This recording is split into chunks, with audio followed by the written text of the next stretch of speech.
Buenos días, mi nombre es Laura Valentina Ramírez y el día de hoy voy a hablar acerca de la inmunidad innata y la inmunidad adquirida, integrándolas en la bacteria extracelular. En cuanto a las células implicadas en la respuesta innata, están las células de estirpe mieloide.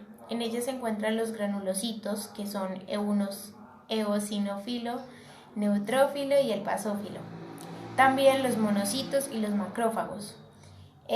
También los mastocitos, que serían células cebadas, y también existirían lo que son las células de estirpe linfoide. En ellas se encontrarían las células NK. Cuando los patógenos vencen como las barreras del huésped, se exponen como a los mecanismos de defensa de la inmunidad innata, ya que pues en el tejido subepitelial deberán como enfrentarse al sistema del complemento, a las células fagocitarias y al proteasas y anticuerpos naturales.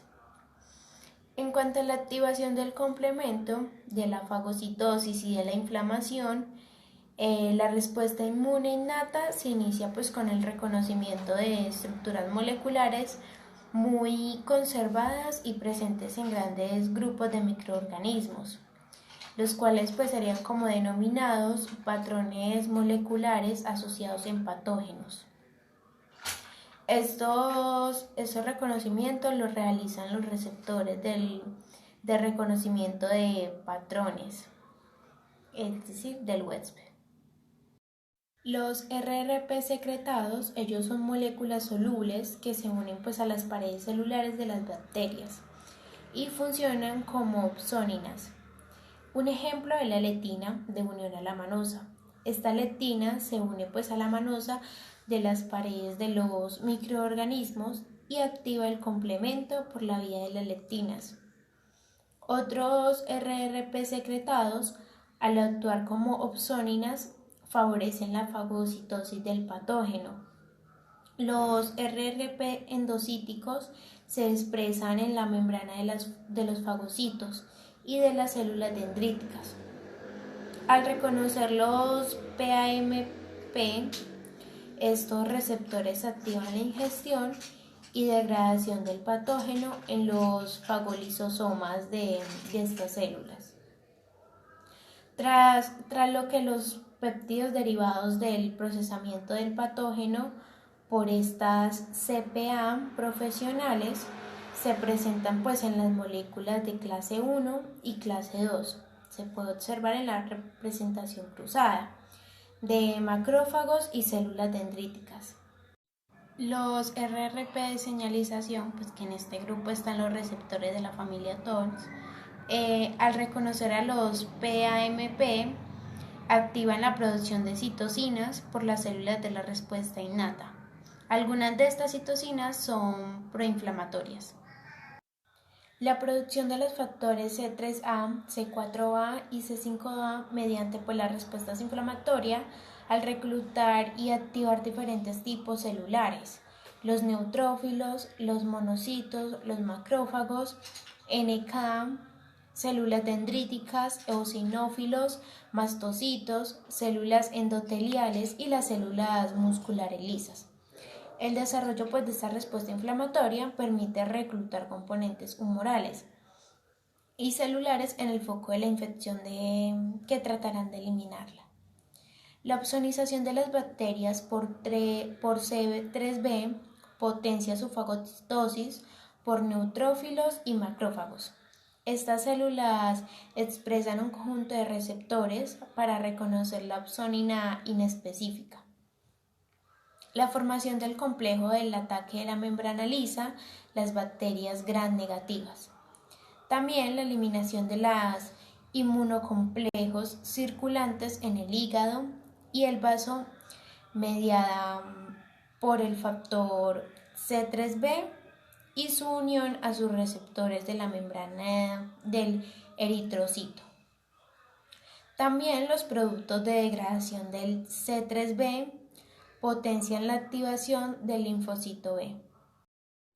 Después del reconocimiento de la bacteria, ya sea opsonizada o no, las células fagocitarias, los neutrófilos, los macrófagos, ellos internalizan el patógeno para eliminarlo. Los neutrófilos son las principales células fagocitarias y los macrófagos, tras activarse al ingerir el patógeno, producen gran número de citocinas.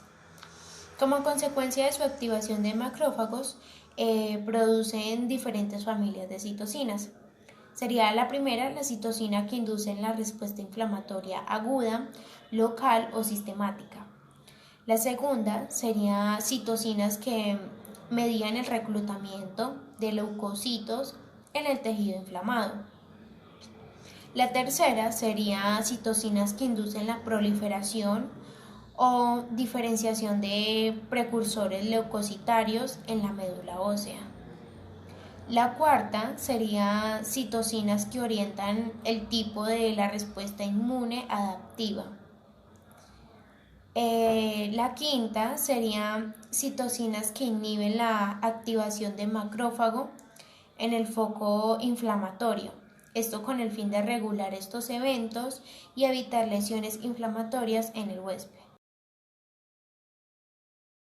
Ya en la inmunidad adquirida, las células dendríticas mieloides, ellas constituyen una población heterogénea de células cuya característica común es la capacidad de, primero, recoger la información de tipo de patógeno que infecta el tejido, lo que hace recogiendo las señales de tipo de inflamación, los cuales son citocinas y otras moléculas inflamatorias, que se han producido en el tejido infectado. Segundo, sería presentar antígenos a los LT vírgenes. Y por último, 3, activar una respuesta inmune adaptada a las características del patógeno, mediante la inducción de la diferenciación del LT-CD4+ a TH1 o a TH17 o a THF o a TH2.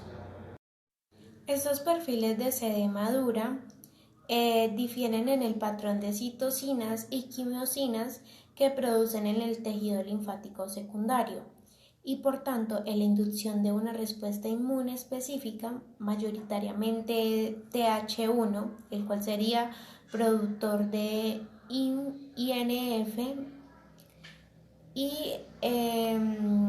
e inductor del macrófago activado en los tejidos periféricos, o mayoritariamente THF, que sería colaborador del LB2 para la producción de anticuerpos, o con producción de TH17, el cual sería promotor de la producción, reclutamiento o infiltración de neutrófilos en el tejido infectado, o mayoritariamente TH2, el cual sería respuesta alérgica mediante por el IgE. La inmunidad humoral específica, es decir, la producción de anticuerpos específicos, es la respuesta inmune protectora más importante frente a las bacterias extracelulares. Y su función consiste en mediar la eliminación de los microorganismos y neutralizar sus toxinas. La respuesta de anticuerpos contra las bacterias extracelulares va dirigida contra los antígenos de la pared celular, contra las toxinas secretadas, exotoxinas y contra las toxinas asociadas a las células bacterianas y las endotoxinas. Estos antígenos y toxinas pueden ser polisacáridos, lipopolisacáridos o proteínas. La aparición de los anticuerpos específicos supone una potenciación de inflamación local en el lugar de infección. Esto se debe a que, primero, que los inmunocomplejos formados por IgM más antígeno y los formados por IgG más antígeno activan el complemento por vía clásica. Segundo, activan y potencian la actividad fagocítica y microbicida de los neutrófilos y los macrófagos. Los mecanismos efectores que los anticuerpos ellos permiten desarrollar contra las bacterias extracelulares y sus toxinas, los cuales son la neutralización mediada por isotipos IgG e IgA de alta afinidad, los fagocitosis de alta efectividad por opsonización con IgG y la activación del complemento por la vía clásica mediada por IgM e IgG.